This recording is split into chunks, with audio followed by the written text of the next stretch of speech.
மணிப்பூருக்காக மெழுகுவர்த்தி ஏந்தி நீலி கண்ணீர் வடித்த கனிமொழி எங்கே போனார் என்று சோஷியல் மீடியாவில் ஒரு பரபரப்பு செய்தி ட்ரெண்டிங் ஆகி வருகிறது. கூடவே கனிமொழி எம்பி மெழுகுவர்த்தி ஏந்தி நிற்கும் வீடியோ ஒன்றும் வைரலாகி வருகிறது. அதாவது தமிழகத்தை ஆளும் திமுகவானது தங்களுக்கு எதிரான பிரச்சனைகள் வெடித்தால் அதற்கு பதில் கொடுக்காமல் வாயை மூடிக்கொள்வார்கள். அப்படி இருந்தால் அந்த பிரச்சனை உடனடியாக ஒரு முடிவுக்கு வந்துவிடும் என்பது அவர்களது அரசியல் கணக்கு.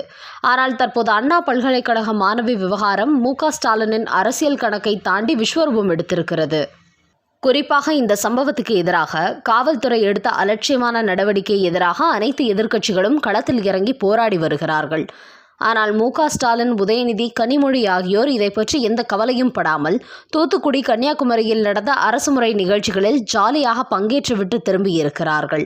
இந்த நேரத்தில் திமுகவை நோக்கி தமிழக மக்கள் மத்தியிலிருந்து கடுமையான கேள்விகள் எழுந்து வருகிறது.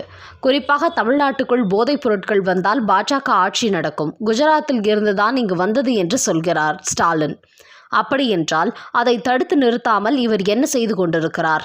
அப்படியென்றால் இவர் எதற்காக முதலமைச்சராக இருக்கிறார் என்கிற கேள்விகள் எழுந்திருக்கிறது.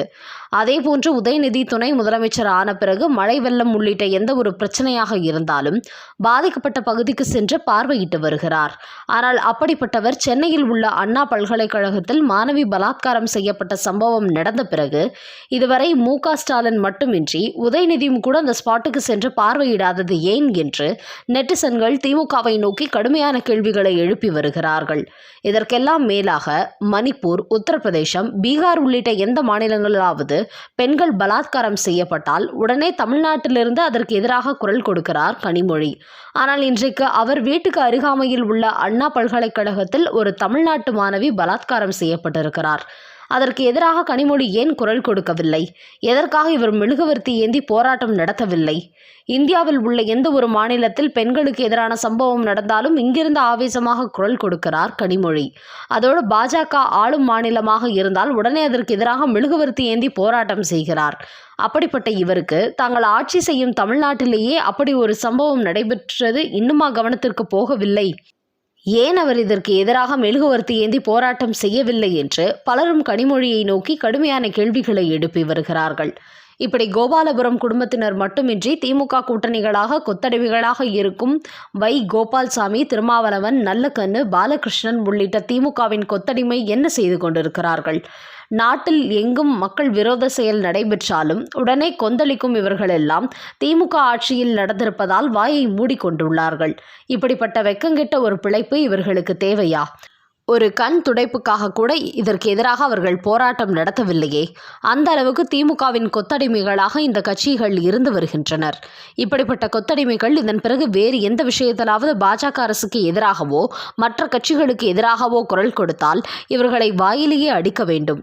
அந்த அளவுக்கு திமுக குடும்பத்திற்கு ஏற்ற கொத்தடிமை கூட்டமாக இந்த கூட்டணி கட்சிகள் உள்ளன என்றும் நெட்டிசன்கள் திமுகவின் கூட்டணி உள்ள கட்சிகளையும் வெளுத்து வாங்கி வருகிறார்கள்.